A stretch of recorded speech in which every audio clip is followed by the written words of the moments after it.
Karena karya sastra itu kan selalu bicara tentang kemanusiaan, selalu bicara tentang kehidupan. Di situ ada tokoh dan ada konflik yang dihadapi dan sebagainya. Di situ kita belajar kan. Dari sastra itu kita belajar tentang bagaimana katakanlah seorang tokoh bisa menyelesaikan masalahnya, bisa menghindar dari konfliknya, menghadapi konfliknya, yang membuat kita merasa mungkin mendapatkan inspirasi, mendapatkan pencerahan, mendapatkan penghiburan dan lain sebagainya. Itulah.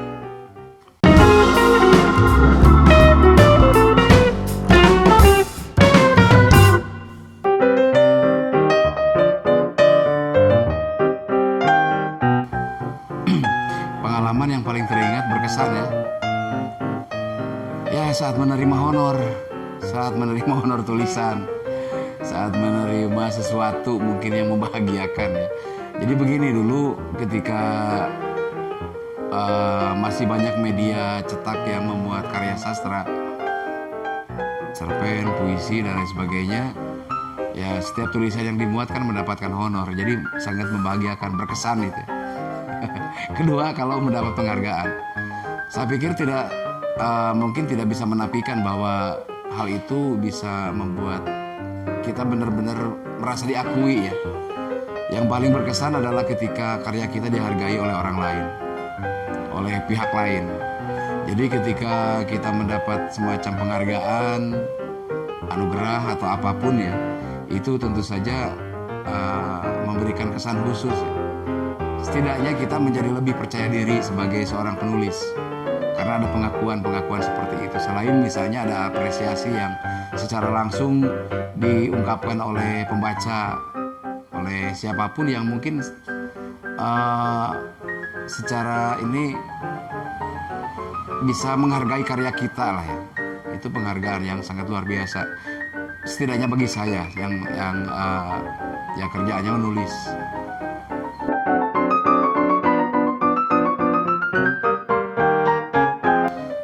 Apakah pernah terpikir untuk berhenti menulis? Saya tidak pernah berpikir ya, tidak pernah berpikir bahwa ini sesuatu yang harus dihentikan, ini sesuatu yang harus ditinggalkan. Mungkin sampai kapanpun selama ada kemampuan untuk menulis, saya akan tetap menulis. Karena mungkin itu bagian dari tanda kutip takdir saya sebagai manusia ya. Katakanlah mungkin setiap orang diberi kelebihan apa gitu ya. Saya tidak menganggap bahwa ini adalah sebuah kelebihan, tetapi mungkin tidak setiap orang punya kemampuan untuk melakukan itu. Nah, ketika orang lain misalnya yang diberi kelebihan di bidang katakanlah misalnya musik atau di bidang tari atau teater atau film atau apa, nah saya kebetulan sangat menyenangi dunia tulis menulis, mengarang. Ya karena saya senang, saya akan mengerjakannya terus sampai kapanpun. Selama saya diberi kemampuan, diberi tenaga, diberi waktu untuk menulis, saya tidak akan pernah meninggalkan.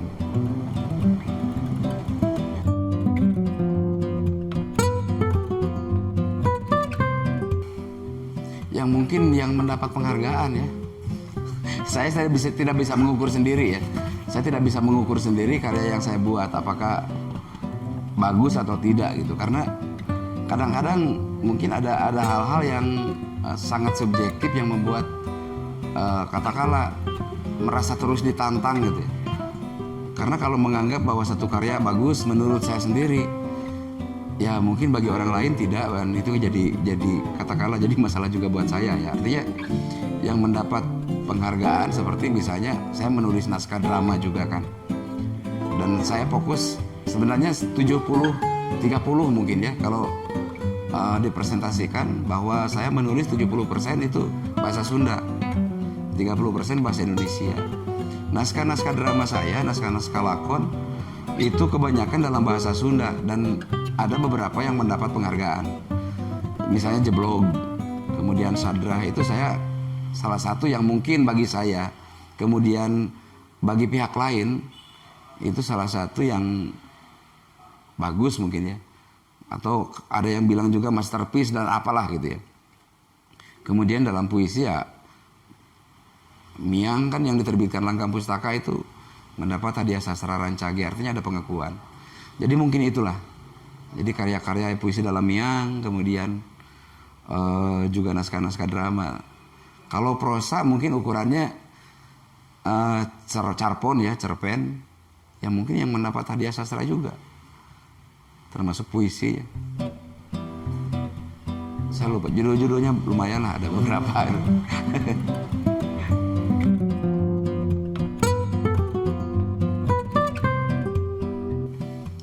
Ada sisi baik dan tentu saja ada buruknya ya. Maksudnya begini, kembali lagi ke soal kurasi, ke soal ini.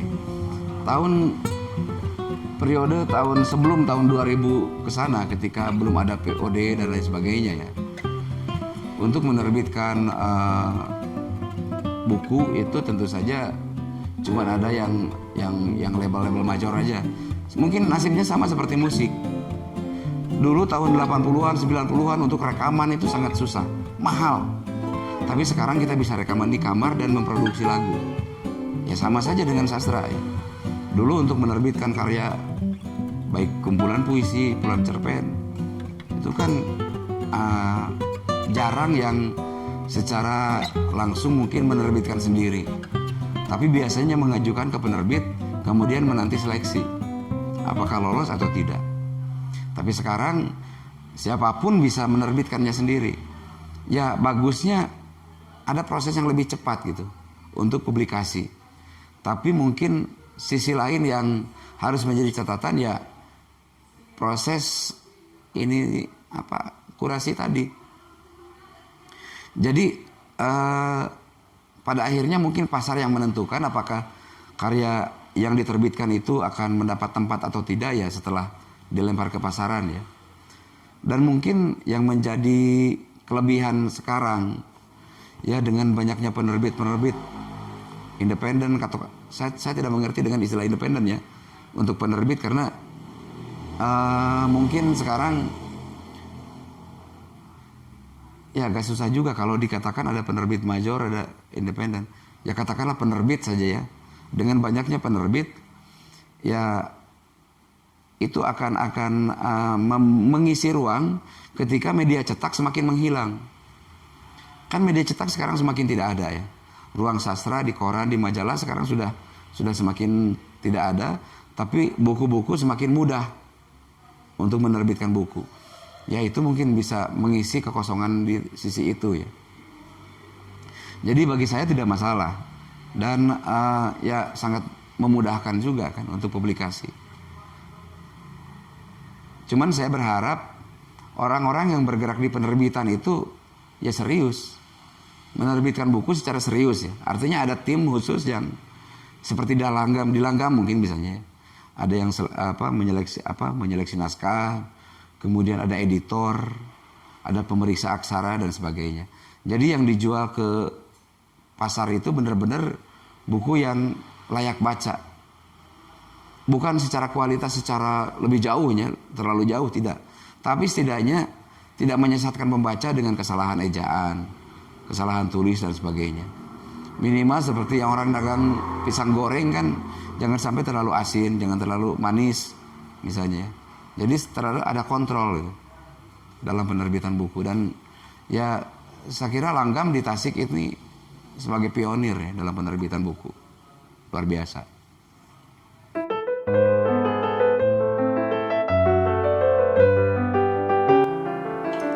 Sama saja mungkin kalau fungsi sastra di era manapun ya, bahwa ya sebagai, kalau saya sederhana saja misalnya, kenapa saya membaca sastra? Saya tidak melihat dari kacamata siapa-siapa, tapi secara pribadi misalnya ya saya butuh hiburan, saya membaca. Saya butuh mengisi kekosongan atau mengisi kejenuhan dan menyingkirkan kadang kegelisahan dan sebagainya dengan membaca sastra. Jadi sebagai media pencerahan, orang akan tercerahkan ketika membaca karya yang menurut dia baik. Apakah itu karya sastra atau bukan? Karena kita semakin baur juga kan ukuran-ukuran sastra apakah sekarang karya-karya si A misalnya yang membombardir pasar buku, apakah bisa layak disebutkan karya sastra atau tidak. Tapi bagi orang yang suka dengan bacaan itu inspiratif misalnya ya. Jadi ukurannya apakah karya itu bisa mempengaruhi jiwa seseorang, bisa memberi inspirasi bagi seseorang, bisa menghibur seseorang. Mungkin itu ukurannya bagi saya ya. Jadi artinya ya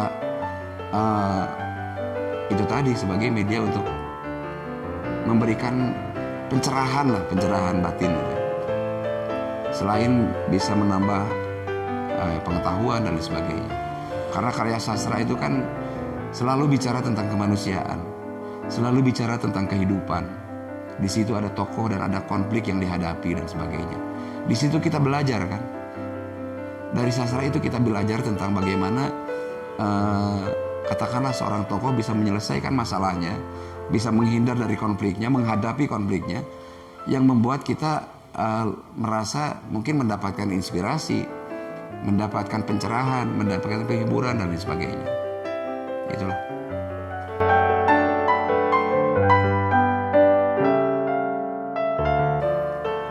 Saya tidak pernah menyesal, meskipun mungkin ya apa yang harus disesali ya. Jadi kalau misalnya saya tiba-tiba berada pada titik saya sekarang misalnya, orang yang apakah ada yang baca atau tidak, saya masih tetap menulis, kemudian masih tetap berupaya untuk mempublikasikan karya kepada khalayak misalnya. Itu bagian dari proses hidup yang saya jalani dengan ikhlas gitu. Itu adalah bagian dari hidup yang memberikan saya banyak pelajaran. Jadi saya belajar banyak dari apa yang saya lakukan, dari apa yang saya jalani. Jadi buat apa menyesal gitu. Jadi tidak ada kata menyesal.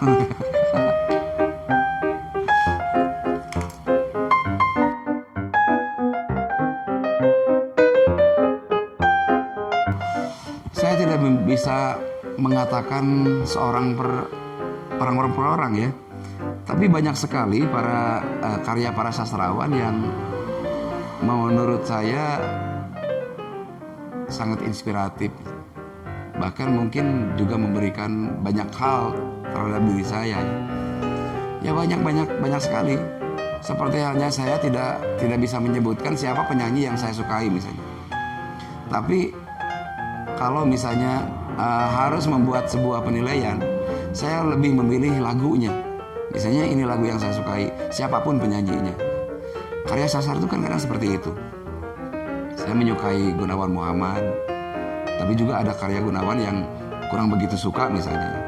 Atau karya Acep Jam-Jam Nur, atau karya katakanlah dalam bidang penulisan lain saya suka dengan Gus Dur misalnya, dalam esai atau kolom misalnya. Kemudian juga saat ini saya suka dengan tulisan-tulisan Islah Bahrawi di Instagram yang sangat mencerahkan, sangat inspiratif. Jadi saya tidak bisa memilih sebenarnya dalam hal ini, karena begitu banyak mungkin orang-orang yang karyanya saya baca dan sangat menarik perhatian, banyak sekali.